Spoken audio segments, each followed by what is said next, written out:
and all the transactions which are being executed will be executed in a sequential manner or in a serial order. So serializability of the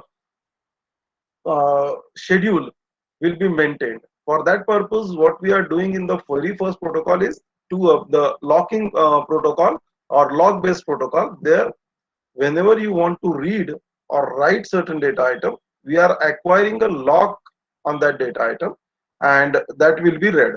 So by the time that data item is locked, no other transaction will be able to access that. But it is again leading to starvation. So we have relaxed that thing as there is a read lock that is called as a shared lock, and there is a write lock which is called as a exclusive lock. So with the when you have acquired a shared lock, others can also try to acquire the similar lock so that everyone simultaneously can read the data item.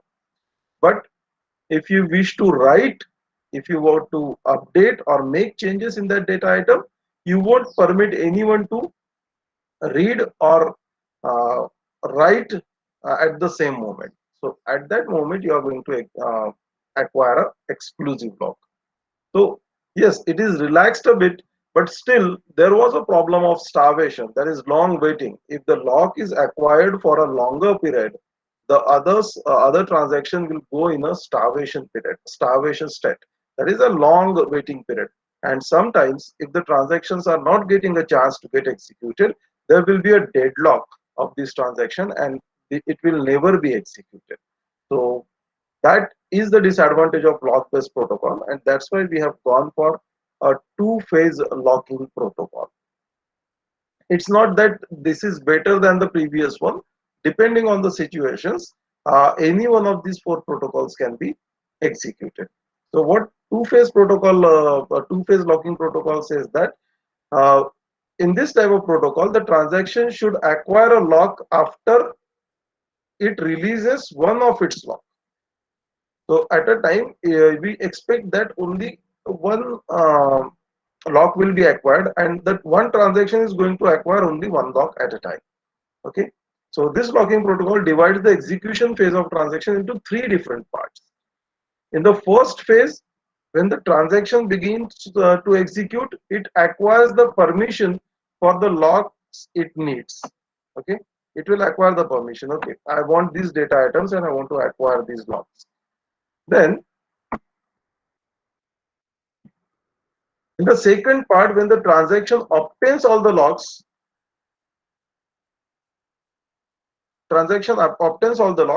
it operates on that, and when the transaction go on releasing the lock, the third phase will start.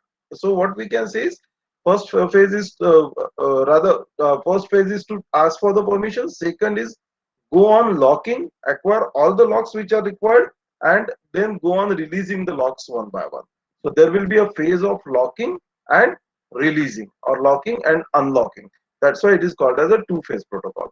So uh, that's what it is saying. If a transaction needs, it should acquire all the locks what it needs. Once it starts releasing the locks, it cannot acquire any other new lock.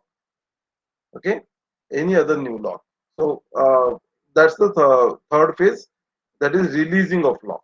Okay, so instead it only releases the acquired lock. A diagrammatic representation will be a better to understand.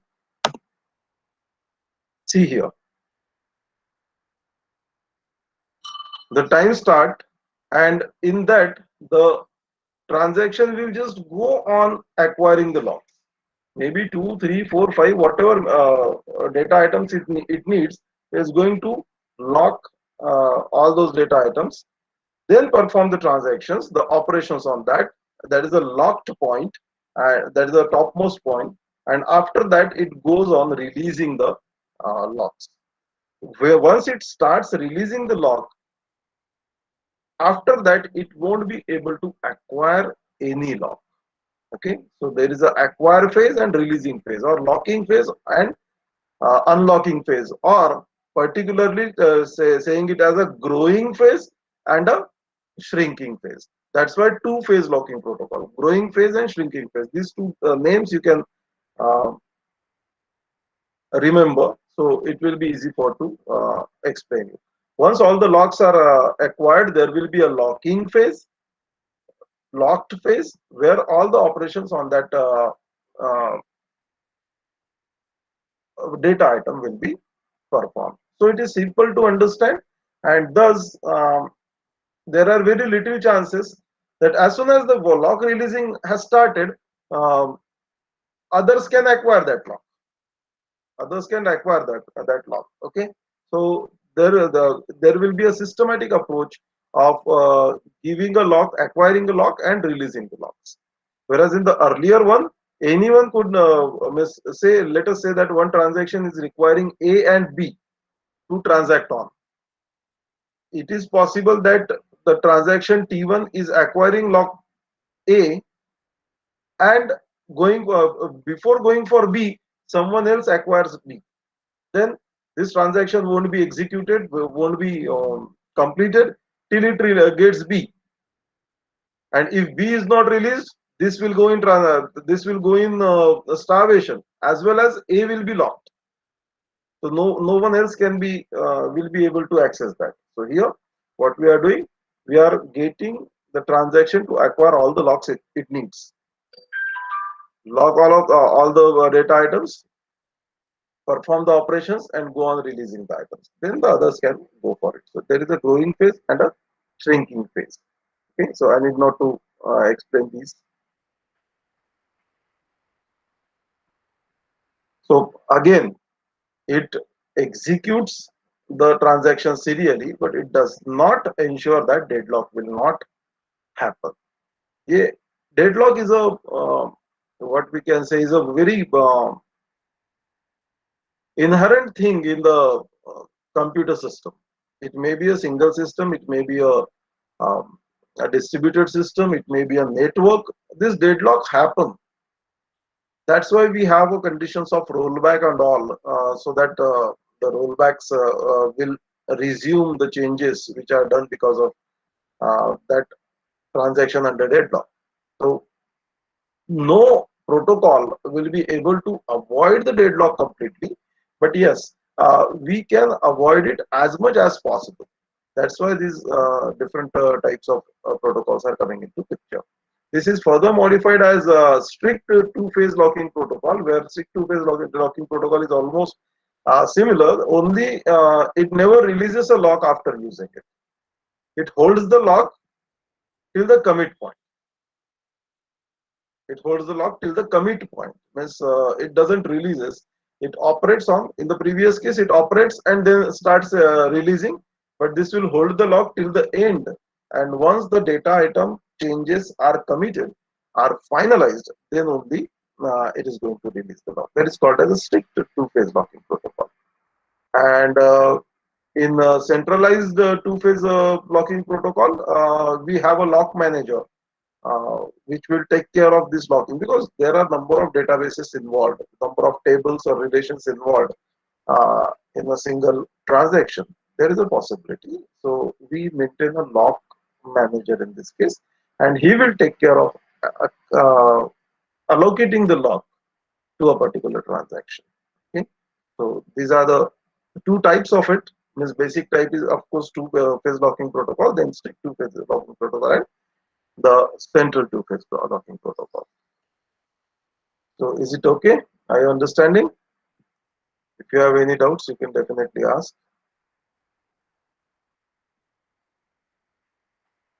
This is quite theoretical, so I understand that it may not be, it may be a burdensome for you, but the PPTs you can refer, and most of the things you can get to understand to that. Two more things are there. That is, two-phase locking protocol is of two types. That is, primary copy two-phase locking protocol. What do you mean by this primary copy concept? Have you heard of this before in FSDP? Can anyone answer? Primary copy concept. Primary copy and slave copy. Have you heard of it in FSDP?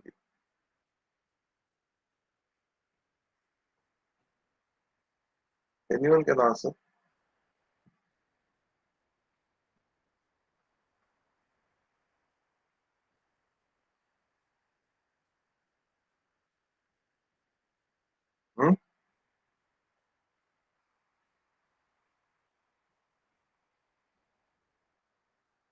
Don't know. Have you heard of this ever? No, sir. No.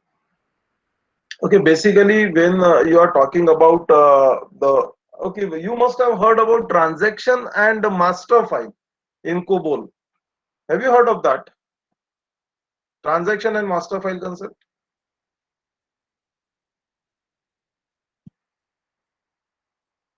वो भी याद नहीं.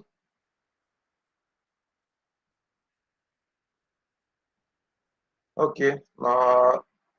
Forget. So, in primary copy, or the concept of primary copy is a main copy will be always maintained, and there may be replicas of that copies which are presented at respective locations, as every time transferring the whole amount of data to that location is not possible. So we generally maintain the slave copies, or probably the replicas of these primary copy. But the slave copy will not be a complete replica, but will be a portion of that primary copy provided to that particular location where only that portion is particularly being accessed. Like Office provides only computer engineering students data to department, computer department. Mechanical engineering student data to mechanical engineering department. It doesn't provide entire data of all students to every department, because it is not needed there. And there are chances that some modifications will be, unwanted modifications will be done, which will not be reflected in the primary copy. So there is a concept of primary copy and slave copy, where the slave copy will be a replica of some content of the primary copy, which will be maintained at different location. Okay. And so in this case, like, we need to have different lock managers. There are chances that slave copy may also get updated, primary copy may also get updated. So if any updation happening at any either of the ends, it must be reflected to the other end. That is what there also this two-phase locking protocol concept is implemented. But here we will have number of lock managers than having a single lock manager. Okay. And whereas in the distributed two-phase locking protocol, lock managers are distributed at all sites. Distributed right now, we'll just understand that there is a distribution of data at every end, and different it is they are acting independently. When we'll come to the unit of distributed database, you will understand how these things are managed. Okay, so there are four types: strict two-phase locking protocol, your centralized two-phase locking protocol, primary copy protocol, or two-phase locking protocol, and distributed two-phase locking protocol. So these are the types of two-phase locking protocol, where we have two phases of uh, acquiring and releasing the lock. That is growing phase and shrinking phase. What do you mean by timestamp? Can anyone answer? What do you mean by timestamp?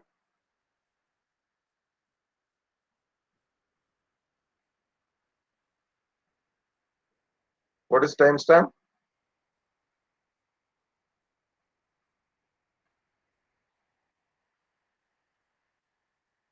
Sir, it is the time when the data is either added or deleted from the database. Yes, a very simple concept. Whenever the data is uh, being executed, we are going to maintain a timestamp. At this particular moment, every system have its clock. Okay, have its clock, and whatever transaction happen in that system will be timestamped. That is maintaining a log, to maintain the log. So whatever transaction happens, we are going to maintain the log of that. We are going to maintain the timestamp.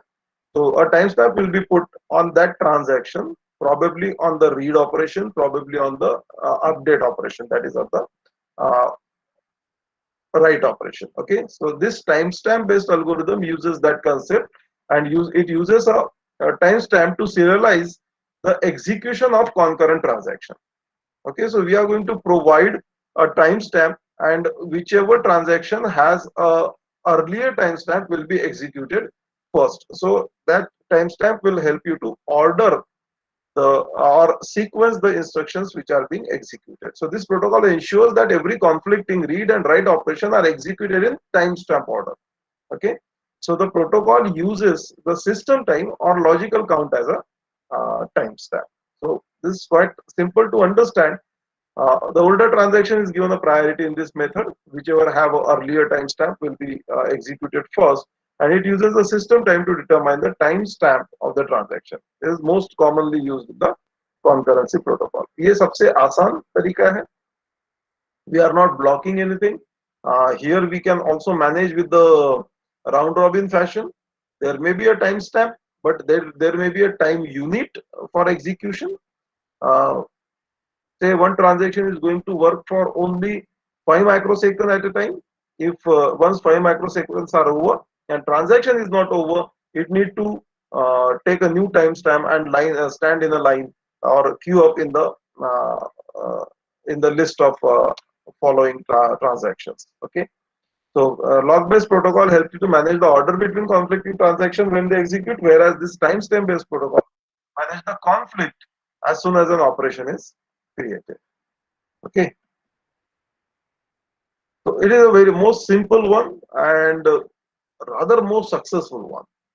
Okay, we don't have any overhead of managing the logs, releasing the logs, and the permissions of the log.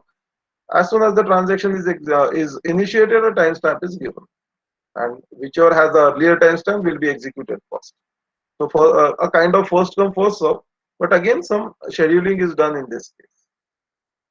And a simple validation based protocol which is called as a optimistic concurrency control technique, where uh, it is called optimistic because it assumes that there are very less interferences.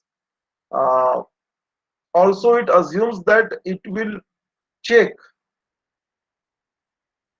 all the changes are being reflected properly or not, and then only it will commit the changes. Okay, so this is a lengthy protocol, but uh, it is a confirmed protocol. There will be very few chances in this case to have uh, anything going wrong. Okay, so it will let the transaction execute. Once all the changes are made, it is going to check all the updates in the local copies, and then only it is going to commit. So it is a very simple concept of handling the concurrency issue, but it is very lengthy. It is very lengthy. Okay, so it assures that there is no violation of the schedule which is being serially executed. It also try to assure that all the changes which are going to be committed are correct or not, and if not, it restarts the transaction. So all these things it ensures, and then only it reflects the changes. So it has three phases. One is the read phase, where values of committed data item from the database can be read by the transaction, and updates are only applied to the local data versions. Then it validates. Checking is performed to make sure that there is no violation of serializability when the transaction updates are applied to the data. It checks that. It makes sure that all the things are going smooth, and then only on the successful validation phase, the transaction updates are applied to the database. Otherwise, the updates are discarded and transaction is slowed down or restarted or aborted. Okay, so these are the this is the validation based protocol, which is quite simple, but it's very lengthy uh, to understand. Okay, it is very lengthy to understand. Sorry, lengthy to implement. So we'll not go for it generally, uh, but still, in few cases, it is the care is taken that this uh, when we want to be absolutely sure about no conflict to happen, then only we are going to. Why it is good? Because whatever changes it is making in the local data, and verifying that local data will be very easy. Not only verifying, but if something wrong is there, the rollbacking, that is undoing the changes, becomes easy in this part. So at that moment, we are going to be very sure that the changes which will be happening to the ultimate database will be very sure, very confirmed, and with no conflicts. Okay, that's why we are going to. And what are the characteristics of good concurrency protocol? So an ideal concurrency protocol, ideal concurrency control DBMS mechanism has following objective. It must be resilient to the site and communication failures. It should avoid that thing. It allows the parallel execution of transaction to achieve maximum concurrency. Its storage mechanism and computational method should be modest to minimize the overhead. Like in validation protocol, we have a huge overhead that we are avoiding in time-stamp based protocol. So overhead should not be uh, more than the advantages or benefits you are getting, and it must enforce some constraint on the structure of atomic actions of the transaction. So if it is the atomicity has to be maintained, we are supposed to have the structures or concurrency in that way. So these are the concurrency protocols. Concurrency, its control, need of controlling the concurrency, and the protocol, that is log based, two-phase locking protocol, timestamp protocol, and validation based protocol.